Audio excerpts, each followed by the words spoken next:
is gone. I start sobbing. The hand that was covering my mouth has dropped, and I automatically place it over my heart in the hopes that it will keep it from spilling out of my chest.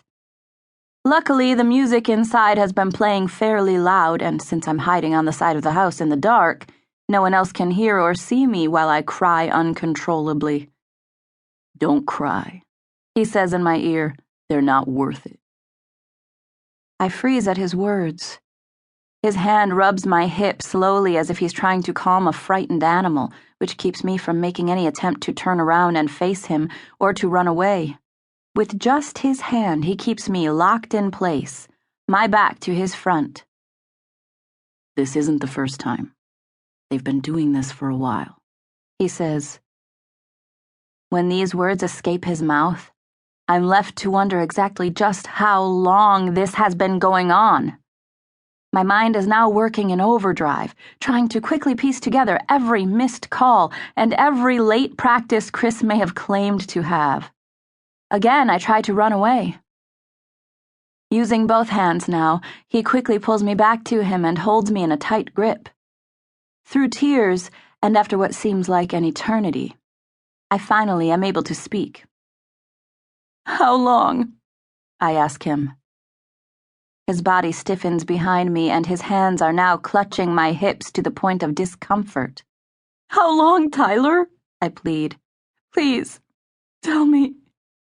"A few months," he says simply. "Why? How could they do this to me?" He slowly turns me around to face him. I can barely make out his features under the soft glow of the full moon.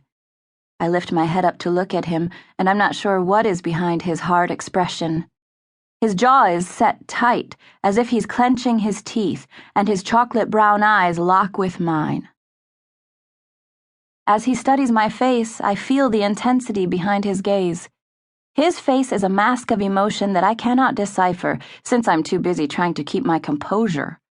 I momentarily consider the fact that he might just be trying to be nice to me, which is at complete odds with his reputation. Tyler is particularly known in our high school and hometown as a bad boy. I've known Tyler almost my entire life, having been in the same classes since kindergarten, but we have never been friends. Right now, I'm confused by his demeanor, and I take a couple of quick steps back. He doesn't let me go anywhere.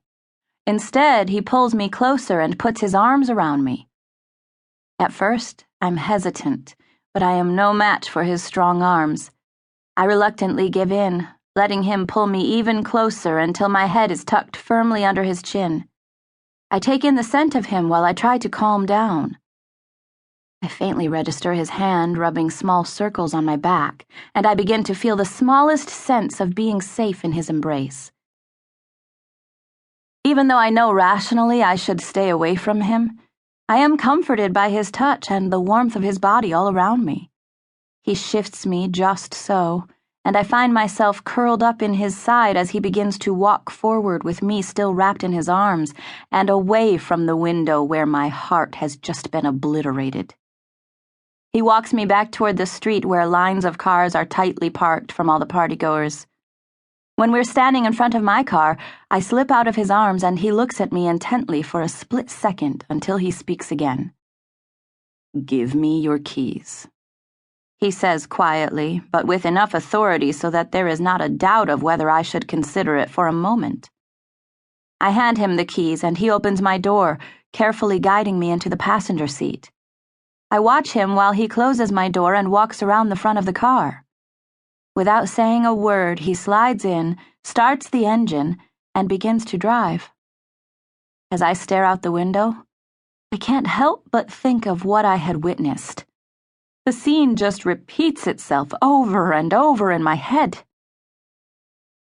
Just today I had told my boyfriend Chris that my parents weren't letting me go to the party, having been grounded for something that I can't even remember right now. He was disappointed. Or at least I thought he was. But when Lisa sidled up to our conversation and joked that she would keep an eye on him for me, we all laughed, knowing full well that Lisa was more apt to get herself into some harmless trouble than Chris. Lisa walked away to her next class, but Chris